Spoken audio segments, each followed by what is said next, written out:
Tengan todos muy buenos días, ¿cómo les va? Aquí comienza El Refugio y la cantidad de mails que tuvimos por la presencia de Adolfo Pérez Esquivel, Premio Nobel de la Paz, claro, el sábado pasado en El Refugio, fue verdaderamente impresionante, sobre todo porque por lo que dijo, ¿no? Habiendo un Premio Nobel de la Paz, muy entre comillas, ¿no es cierto?, como el presidente de los Estados Unidos, Pérez Esquivel se convierte en un verdadero ejemplo de lo que significa ser Premio Nobel de la Paz. Como también es un ejemplo que en la cárcel de mujeres de Seiza, a donde estuvimos, exista un taller de filosofía. ¿Y qué libro leen en ese taller de filosofía? Díganme qué libro. Es muy difícil de adivinar, pero yo se lo voy a mostrar. Leen a Michel Foucault. Las presas leen a Michel Foucault, Vigilar y Castigar. El resultado que usted lo va a ver hoy en la pantalla de la televisión pública es asombroso. ¿Por qué? Porque lo estudian, porque piensan la realidad desde otro lugar, porque la cárcel no se convierte únicamente, como la describe Foucault, en un lugar de encierro y de castigo, sino también, y esto puede resultar a lo mejor extraño, en un lugar de enorme vitalidad creativa. Esto usted lo va a ver hoy en la televisión pública porque estuvimos en la cárcel, hablamos con las internas, recorrimos toda la cárcel sin que mediara ningún tipo de problema. Le pregunté al director de la cárcel, ¿usted sabe que están leyendo Foucault, un libro que de alguna manera cuestiona todo el sistema carcelario? Por supuesto que sabe. Es un hombre culto y es un hombre que le parece muy bien que se lea a Foucault en la cárcel. Bueno, ese es un tema de hoy en nuestro programa. Claudia Piñeiro, Betty Boo, última novela de Claudia Piñeiro y francamente una novela muy buena, vamos a hablar con ella, no solo por la trama policial, ¿no? Uno podría decir el periodismo como lo concibió Rodolfo Walsh no existe más, me parece. Internet de alguna manera ha reemplazado, cosa que me parece espantoso, a la experiencia del periodista. Cuando digo la experiencia, digo, no es cuestión de meterse en Internet y ver cómo funciona la cultura de una cárcel. Hay que ir a la cárcel, hay que estar ahí, hay que recorrerla, hay que preguntar. Eso es una experiencia periodística. Y de esto también habla el libro, curiosamente, de Claudia, con quien vamos a hablar enseguida. Y un libro imposible de hacer en televisión. Eso es interesante, decir, voy a entrevistar a alguien y no puedo hacer una buena nota. El lugar común, de Graciela Silvestri. ¿Por qué digo que es un lugar, que es imposible hacer esta nota? Porque el libro es extraordinario. Es un libro verdaderamente importante. Entonces, ¿qué ocurre? ¿Cómo hacemos en 10 minutos de televisión? Difícil, ¿no es cierto? Muy difícil. Vamos a intentarlo, porque el libro de alguna manera habla de cómo se construye la identidad a partir de mapas, de libros de viajeros, de fotografías, de artes plásticas. Es decir, construye un imaginario el libro, verdaderamente impresionante, realmente impresionante. Y un tema al que todo el mundo habla, yo no tengo ganas de hablar de Strauss-Kahn, porque no me parece que haya que hablar de Strauss-Kahn. Ahora, sí decir que en la tragedia griega, por ejemplo, el héroe está en una altura muy importante y de pronto, lo cuenta Aristóteles en la Poética, el héroe comienza a caer. ¿Por qué? Porque comete una falla trágica, comete un error trágico. Esto dice Aristóteles en la Poética y esto tiene que ver una manera, ¿no es cierto?, de pensar esta historia tan extraña, ¿no?, de un hombre que tiene todo el poder y que cree que porque tiene todo el poder también puede, en este caso quizá, tal vez, no lo sabemos, pero pensemos en estructura de tragedia, puede hacer lo que quiere con una mujer. Y bueno, y ahí comienza su caída, y qué caída, ¿no es cierto? Le hubiera encantado a Sófocles o a Eurípides, más que Esquilo, me parece, escribir esta historia. Bueno, todo esto en El Refugio hay más cosas, pero como no van a entrar, ¿para qué anunciarlas? Sí le cuento que hay una película rarísima, pero rarísima, que tiene excelentes críticas y que uno se pregunta, en un momento donde todo se comunica a través del mundo virtual, de pronto aparece Le Quattro Volte, la película de Michelangelo Fran Martino. Y escuchen lo que le voy a decir porque es casi delirante, me parece que estuviera yo mal de la cabeza. No tiene actores, no tiene guión, o tiene un guión muy especial. No hay personajes ni principales ni secundarios. Y sin embargo la película habla de lo esencial, es decir, lo esencial, el mundo animal, a través de un pastor de cabras. Cuando muere el pastor de cabras, nace una cabrita. Habla de cómo se hace el carbón. No hay en ese pueblo perdido de Calabria ni una antena de televisión, ni nada que indique que lo que nosotros llamamos civilización haya llegado allí. Y sin embargo la película tiene una vitalidad extraordinaria y hay que avisarle a la gente, no hay que decirle, mire, es divertidísima, es como Rápido y Furioso, hay mucha acción. No, no hay nada de acción, absolutamente nada. Es cuestión de empezar a mirar de otra manera, de dejarse llevar por las imágenes, de pensar cómo es posible que exista esta película, que para mí es una película excelente, pero le aviso, quiero avisarle, tiene que ir con otra predisposición. No puede ir al cine pensando que va a haber una más de acción. No, no puede porque se equivoca.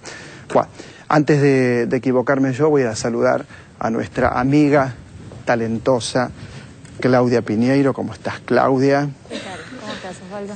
No hay periodismo como el de Rodolfo Walsh, a quien nombrás tanto en la novela. Bueno, tampoco son las circunstancias como las de Rodolfo Walsh, ¿no? O sea, él estuvo en una dictadura y ahora no estamos en una dictadura, ¿no? Eso cambia sustancialmente las cosas, pero de todos modos hay ciertas líneas que marcó él que parecería que tampoco se sostienen, ¿no? Como que falta experiencia, ¿no? Me parece que el periodismo que vos defendés en tu libro, porque hay toda una tesis sobre el periodismo en el libro, no sé si sabías. Bueno, que tiene que ver con la experiencia. Sí, está la mirada puesta sobre el periodismo policial, pero para hablar del periodismo en general. Lo que sí me parece que está, como decís vos, el periodista policial que salía a la calle, que buscaba la noticia, que era el que todos querían estar con él porque te iba enseñando, y está el pibe joven, que es el que busca en internet, googlea, etcétera. Al principio está como muy marcado, ¿no? Y uno piensa, este chico va a ir al fracaso. Pero a lo largo de la novela también hay cosas que él toma de ese mundo que le sirven al otro, ¿no? Me parece que digamos que hay un intercambio en algún momento. Novela policial. Sí. Esta sí. Esta es bien policial. Crimen sobre crimen, podríamos subtitular, ¿no? En la bajada podríamos decir crimen sobre crimen, porque en realidad hay un crimen previo al de Chazarreta, ¿no? Sí. Hay un crimen previo. Hay un hombre degollado con una botella de whisky al lado. Mano, sí. Y hay crímenes que no se explican nunca, incluso vos los nombrás. Vos nombrás a García Belsunce, nombrás el crimen en Córdoba.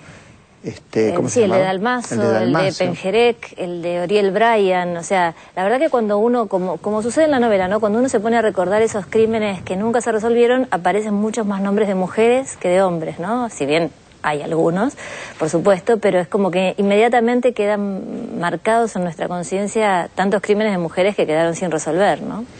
La doctora Jubileo. La doctora Jubileo, claro, que también está en el texto.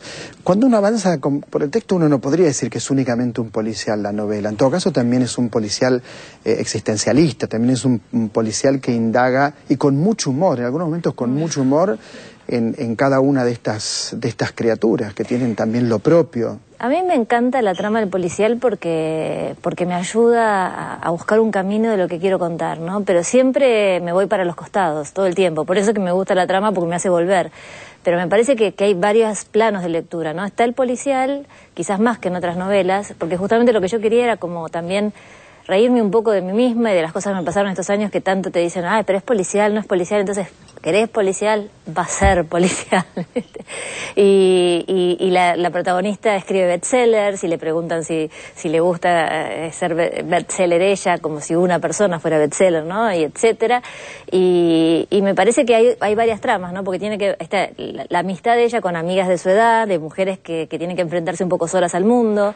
Hay mucho humor, que era algo que yo quería recuperar, porque me parece que Tuya, que fue mi primer novela, tenía mucho más humor que las siguientes, y acá tenía ganas de recuperar eso. Entonces, suena raro, ¿no? Un policial con 5 muertes, humor y una visión femenina, es como una mezcla extraña. Hay humor y también hay una descripción muy terrible, quizás no lo vas a querer reconocer, pero ya muy terrible sobre el mundo de los country.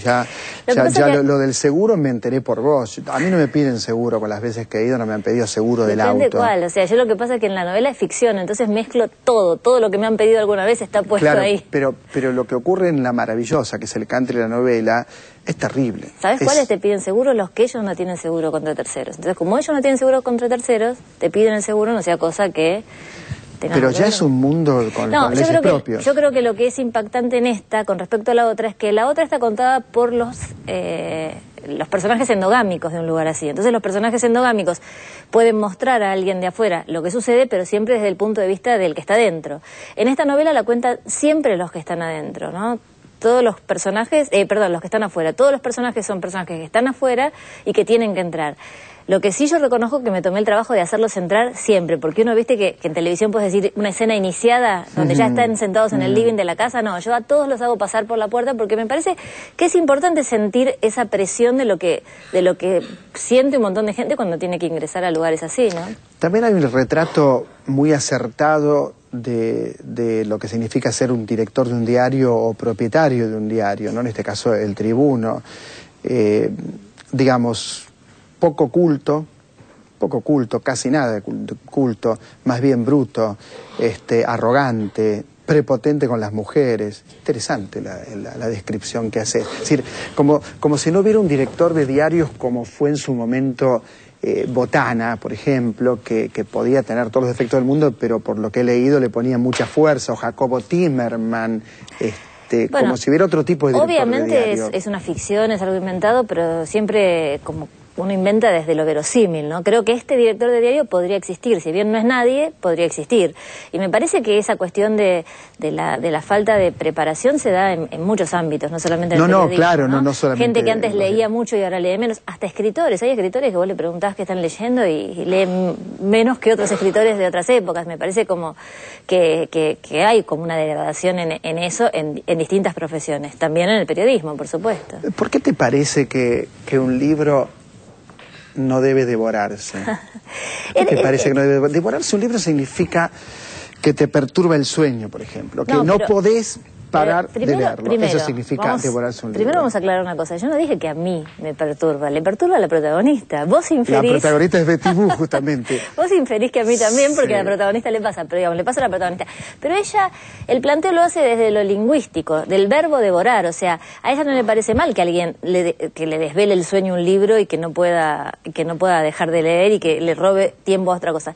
Pero se queda colgada, como en otras partes de la novela. Vos te enganchó más esa, pero en otras partes, viste, cuando habla de me permite el baúl, que se queda enganchada con el lenguaje. O sea, ella se queda enganchada con el lenguaje muchas veces, ¿no? Y la palabra devorar un libro, uno sabe que devorar es comérselo con avidez. Entonces, hay una metáfora, obviamente, en la que está utilizada, pero ella se queda pensando en por qué se usa ese verbo para esa acción que es leer un libro con gusto, con placer, con rapidez, etcétera. Ahora, las pistas profesionales de Betty Boo y Claudia Piñeiro son muchas, digo las profesionales, ¿no? Las de ser escritora, de alguna manera se ejerció el periodismo, digo, de alguna manera porque colaborás con medios. Sí, aparte de trabajar en redacciones. Claro, esta situación de vender libros que como que hay gente que cree que si vende libros es mala, y hay gente que vende libros y es muy mala, y hay gente que vende libros y es muy buena, me parece, ¿no? ¿No lo ves así? Como todo, ¿no? Claro. Hay quien escribe libros que se venden y son buenos, y hay quien escribe libros que se venden y son malos. Lo que, digamos, a mí sí me gusta a veces aclarar es que, por lo menos en mi caso, no existe una especulación previa. Uno no piensa, a ver, ¿cuál puedo escribir ahora para que se venda? O sea, esa especulación no existe. Aunque te lo dice Rinaldi. Sí, claro. Rinaldi te dice, pero y si a mí vos también me sabés lo han cómo dicho, se hace, no te creas. te lo han dicho, vos sabés cómo se hace. Claro. ¿Qué es lo que hay que poner? Me pregunté, ¿qué es lo que hay que poner? ¿Qué sé yo qué es lo que hay que poner? Uno cuenta una historia. Ahora, tengo la suerte de que esas historias que cuento, hay muchos lectores que les gusta leerlo, pero es la historia que quiero contar. También cuando escribí Elena Sabe, no me puse a pensar si muchos lo iban a escribir o no. Y era muy dramático. Es muy dramático, y es un libro que vendió más de 30.000 ejemplares, que para la Argentina es un montón también. Es una barbaridad. Y nadie va a pensar... cuando vendés 800 ya sos un éxito. Digo que nadie va a pensar, voy a escribir un libro sobre el Parkinson para vender muchos ejemplares, ¿no? Y Las grietas, ¿te acordás de Las grietas de Jara? Qué buena novela. Porque Las grietas no son... El asistente me hace señas que termine, pero no quiero. Las grietas no son las grietas de las paredes. O sea, las grietas son las grietas... La grieta profunda, interna. ¿no? La que en el epílogo de ese libro está una cita del Crack-Up, ¿no? ¿Y te acordás de ese libro que empezaba con una muerte en el lago de Palermo? ¿Era tuya? Sí, tuya. Tuya. Ahí en ese lago de atrás, ¿no? De Belgrano. Sí, hay gente que me dice que cada vez que pasa se acuerda es verdad. del ahogado ahí. Claudia Piñeiro, gracias por Betty Boo. Gracias a vos. Me lo devoré. Gracias. No podía dejar de leerlo. Bueno. Betty Boo, de Claudia Piñeiro, otra prueba de que se puede hacer libros muy buenos y también tener un éxito editorial, como generalmente tiene Claudia Piñeiro. Hay mucho en el refugio, enseguida regresamos.